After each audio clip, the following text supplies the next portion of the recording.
wonderlijke naamhuis is die pastoor en vir Karen, ek ook amper sê Christen, for Karen a happy 25th birthday. This is the day that the Lord has made for you, especially for you, and it's your crown birthday today. So we can just give God all the glory for Karen's life. Karen is maar baie stil mensie, sy praat nie as jy nie meer haar praat nie. En dis hoe ons vaak ken, en ook baie respectful and very obedient. I can always look at Carol and Sergeant's children and say, wow, God has really blessed them with humble, obedient children.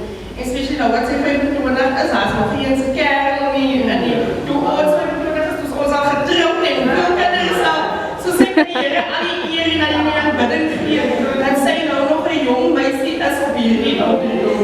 And I just want you to enjoy your day and have a blessed day. Amen.